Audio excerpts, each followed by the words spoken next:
ሰላም ጤና ይስጥልን ወደ ሸገር ታይምስ ቤተሰቦች እንደምናላችሁ የሰዓቱ ዜናችን ነው ተጀመረ። አበይት ነጥቦችን አስቀድመን እናስተዋውቃችሁ። የኢትዮጵያ ሕዝብ ተወካዮች ምክር ቤት የውጭ ጉዳይ ሚኒስትሩ በሰሞንኛ የአፍሪካ ቀንድ አዳዲስ ጉዳዮች ዙሪያ ማብራሪያ እንዲሰጡ ሊጠይቅ ነው ተብሏል። የምክር ቤት አባላቱና የውጭ ጉዳይ ሚኒስትሩ ተጠባቂ ውይይት በዜናችን ይደመጣል። ግብጽ የጅቡቲን ወደብ ለማስተዳደር ኢትዮጵያ ጫፍ ደርሳለች።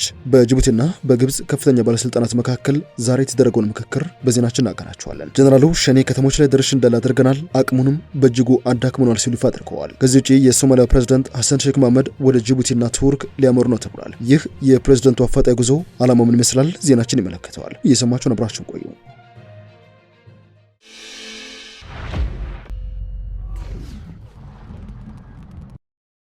ወደ ቀዳሚ ጉዳያችን እናምራችሁ። የህዝብ ተወካዮች ምክር ቤት የውጭ ጉዳይ ሚኒስትሩን ጥያቄ ሊጠይቅ ነው ተብሏል። የኢፌዴሪ ህዝብ ተወካዮች ምክር ቤት 5ኛ ዓመት የሥራ ዘመን 6ኛ መደበኛ ስብሰባውን በነገው ዕለት እንደሚያካሂድ ታውቋል። በምክር ቤቱ የመሰብሰቢያ አዳራሽ ከጠዋቱ 2 ሰዓት ተኩል ጀምሮ በሚከናወነው በዚህ ስብሰባ ላይ የውጭ ጉዳይ ሚኒስትሩ ዶክተር ጌዲዮን ጢሞቴዎስ ተገኝተው ከምክር ቤት አባላት ለሚቀርብላቸው ጥያቄዎች ማብራሪያ ይሰጣሉ ተብሏል። ሚኒስትሩ በቃል መልስ የሚሰጡት በምክር ቤቱ የአሰራርና የአባላት ስነ ምግባር ደንብ አንቀጽ 92 መሰረት ሲሆን በወቅታዊ የውጭ ግንኙነትና ዲፕሎማሲያዊ ጉዳዮች ዙሪያ ትኩረት ያደርጋል ተብሎ ይጠበቃል። ከዚህ ባለፈ ምክር ቤቱ የውሃ መስኖ፣ ቆላማ አካባቢና ልማት ጉዳዮች እንደዚሁም የፕላንና በጀት ፋይናንስ ጉዳዮች ቋሚ ኮሚቴዎችም በጋራ ያቀረቡትን የስርዓተ ምህዳር አገልግሎት ክፍያ ረቂቅ አዋጅና የውሳኔ ሀሳብ መርምሮ ያጸድቃል ተብሏል። የሰዓቱ ዜናችን እንደቀጠለ ነው። ግብጽ የጅቡቲውን ወደብ ለማስተዳደር ኢትዮጵያ ጫፍ ደርሳለች። ካይሮ በጅቡቲና ኤርትራ ወደቦችን ለማልማት ፍላጎት ማሳየቷን ተከትሎ ከጅቡቲ መንግስት ጋር በታዳሽ ኃይል፣ በወደብ ልማትና በሎጂስቲክስ ዘርፎች ላይ ትኩረት ያደረገ 3 የትብብር ስምምነቶችን ተፈራርማለች። ስምምነቱ የተፈረመው የግብጽ የኢንዱስትሪና የትራንስፖርት ሚኒስትር የሆኑት ካሚል ኤልዋዚር ባሳለፍነው ቅዳሜ ወደ ጅቡቲ ባደረጉት ይፋ የስራ ጉብኝት መሆኑን የጅቡቲ ወደቦችና ነጻ የንግድ ቀጠና ባለስልጣን አስታውቋል። በፊርማ ስነ ስርዓቱ ላይ የጅቡቲ የመሰረተ ልማትና የትራንስፖርት ሚኒስትር ሐሰን ሁመድ፣ በግብጽ የጅቡቲ አምባሳደር አህመድ አሊ ባሬና በጅቡቲ የግብጽ አምባሳደር አብዱራህማን ራፋት ሀጣብ ተገኝተዋል። ከዚህ ፊርማ ስነ ስርዓት አስቀድመው የሚኒስትሮቹ ልኡካን ቡድን በዶላር ኮንቴነር ተርሚናል ለሶላር ፓርክ ግንባታ የተዘጋጀን ቦታና ለግብጽ ምርቶች ኤክስፖርትና ማቀነባበሪያ በተለየው የሎጂስቲክስ ቀጠና ላይ የመስክ ምልከታ አድርገዋል። ከተፈረሙት ስምምነቶች መካከል በኤልስዊድ ኤሌክትሪክና በዶላር ኮንቴነር ተርሚናል መካከል የተደረገው ስምምነት ይገኝበታል። ይህም ደግሞ በዶላር ላይ ለሚገኘው ተርሚናል ብቻ የኃይል አቅርቦት እንዲሰጥ ታስቦ የሚገነባ ባለ 23 ሜጋዋት የሶላር ኃይል ማመንጫ ፕሮጀክትን ያካትታል። ሁለተኛው ስምምነት በግሬት ሆርን ኢንቨስትመንት ሆልዲንግና በግብጽ የባህርና የየብስ ትራንስፖርት ሆልዲንግ ኩባንያ መካከል የተደረገ አዲስ የኮንቴነር ተርሚናል ለማልማት የሚያስችል የመግባቢያ ሰነድም ነው ተብሏል። ሶስተኛው ስምምነት ደግሞ በነጻ የንግድ ቀጠና ውስጥ ለግብጽ ምርቶች ማቀነባበሪያና ኤክስፖርት የሚውል የሎጂስቲክስ ቀጠና ለማልማት የተደረገ የመሬት ኪራይ ስምምነት ሲሆን ፕሮጀክቱም የስራ ዕድል ይፈጥራል ተብሎም ይጠበቃል። እነዚህ ስምምነቶች የተከናወኑት ግብጽ በኤርትራና በጅቡቲ ስትራቴጂካዊ የባህር ወደቦችን ለማልማት መስማማቱን የሚገልጹ ዘገባዎች ይፋ ከተደረጉ በኋላ ነው። እርምጃው በቀጠለው የአባይ ውዝግብ ሳቢያ ባህር በር አልባ በሆነች ኢትዮጵያ ላይ ጫና ለመጨመር እንደታለመ በሰፊ ይታመናል። ከኤርትራና ከጅቡቲ ጋር የምትዋሰን ኢትዮጵያ ለሸቀጦች ልውውጥ በከፍተኛ ሁኔታ በዶራሌ ወደብ ላይ ጥገኛ በመሆኗ ጎረቤት ሀገራት በቀይ ባህር ላይ ወታደራዊ ወይም ግዛት እንዲኖራቸው የሚያደርጉትን ጥረት ስትቃወም ቆይታለች። በዚህ ሪፖርት መሰረት ከኤርትራ ጋር የተደረገው ስምምነት የተጠናቀቀው ፕሬዝዳንት ኢሳያስ አፈወርቂ በጥቅምት ወር መጨረሻ ወደ ካይሮ ጉብኝት ባደረጉበት ወቅት ሲሆን የጅቡቲ ስምምነት ደግሞ በግብጽና በጅቡቲ ከፍተኛ ባለስልጣናት መካከል በተናጥል በተደረገ ድርድር ተከናውኗል። ግብጽ ከኤርትራና ከጅቡቲ ጋር ያደረገችው ስምምነቶች የግብጽ ጦር መርከቦች፣ ሰርጓጅ መርከቦች፣ ወታደሮችና ሄሊኮፕተሮች በሁለቱ ወደቦች ላይ ነዳጅ እንዲሞሉና አቅርቦት እንዲያገኙ የሚያስችል የመሰረተ ልማት ማሻሻያዎችን ያካትታል። ከጅቡቲ ጋር የተደረገው ስምምነት ወደ ዶራሌ የሚያገናኙ የመንገድ መስመሮችን ለማሻሻል የሚያስችል ሲሆን ይህ ደግሞ የኢትዮጵያን በወደቡ ላይ ያለውን ጥገኝነት የበለጠ የሚያጠናክረው ነው ተብሏል። ግብጽ በጅቡቲ ስትራቴጂካዊ የባህር ወደቦችን ለማልማት ተስማምታለች የሚሉ ዘገባዎች መውጣታቸውን ተከትሎ የውጭ ጉዳይ ሚኒስትር ዴኤታ አምባሳደር ሀድር አበራ አዲስ አበባ የሚገኙትን የጅቡቲ አምባሳደር አብዱ መሐመድ ኢቤን በጽህፈት ቤታቸው ተቀብለው አነጋግረው ነበር። ሚኒስትሩ ይህ ውይይት በንግድ፣ በትራንስፖርት፣ በሎጂስቲክስ፣ በኢነርጂና በቀጠናዊ ትስስር ላይ ያተኮረ ስለመሆኑ ገልጾ ነበር። ሆኖም የውጭ ጉዳይ ሚኒስቴር ግብጽ በጅቡቲ ወደብ ለማልማት ያደረገችው ስምምነት በውይይቱ ወቅት ስለመነሳቱ የሰጠው ማብራሪያ የለም።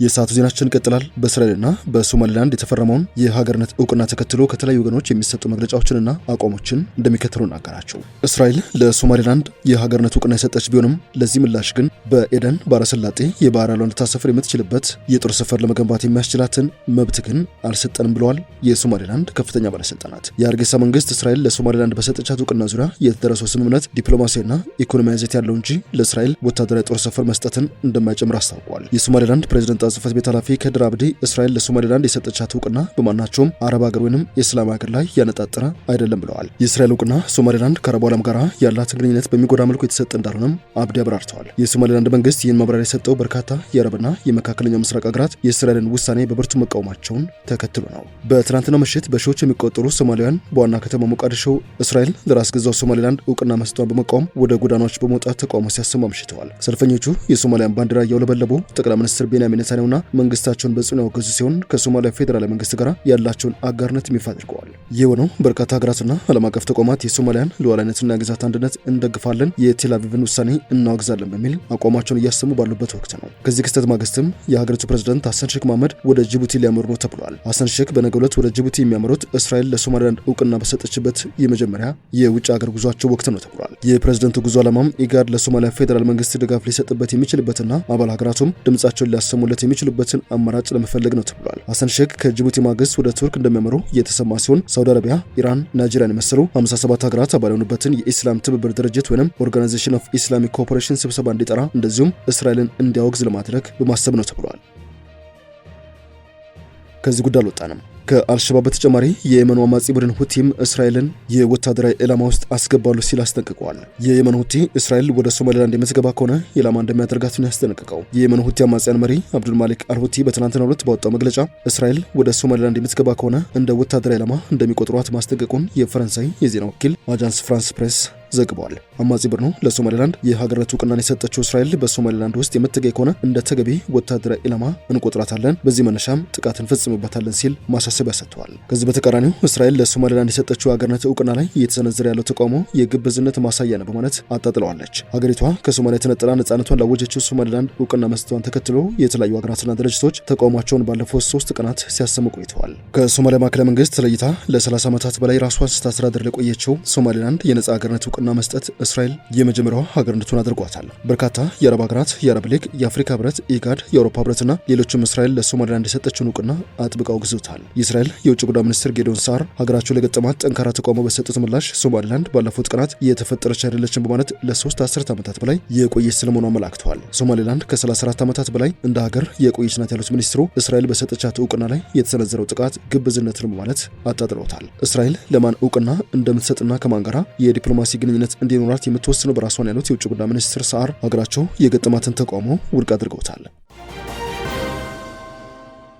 በመጨረሻም ሸኔ ከተሞች ላይ ድርሽ እንዳላደርገነዋል አቅሙንም እጅግ አዳክመነዋል ብሏል ጀነራል ዘውዱ በላይ። የማዕከላዊ አዛዥ ሌተና ጀነራል ዘውዱ በላይ ጥላት ከነበረው የተዋጊነት አደረጃጀት ፈራርሶ ወደ ተራ የሽፍታ ቁመና እንዲወርድ በማድረግ ማዕከላዊ እዝ በቀጠናው ከተሰማራበት ጊዜ ጀምሮ የላቀ ድል አስመዝግቧል ሲሉ ተደምጠዋል። የፌዴራልና የክልል ከተሞችን በመቆጣጠር ፍላጎቱን በኃይል ለማስፈጸም ጊዜ ወስዶ በሀገር ላይ አደጋ ደቅኖ ሲንቀሳቀስ የነበረው ኦነግ ሸኔ እንዲበተንና ድጋሚ ከተሞችን መቆጣጠር እንዳያስብ ማድረግ ተችሏል ያሉት ጀነራሉ ተልዕኮቻችንን በአነስተኛ ኃይል መፈጸም የምንችልበት ደረጃ ላይ ደርሰናል ባይ ናቸው።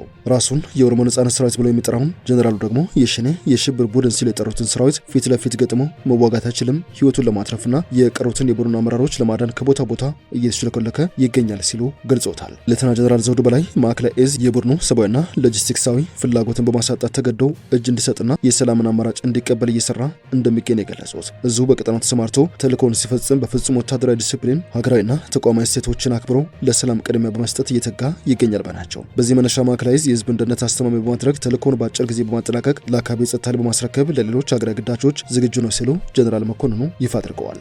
ወደ ሸገር ታይምስ ቤተሰቦች የሰዓቱ ዜናችን አበቃ። ስላደመጣችሁን አመሰግነን። በያላችሁበት ሰናይ ጊዜ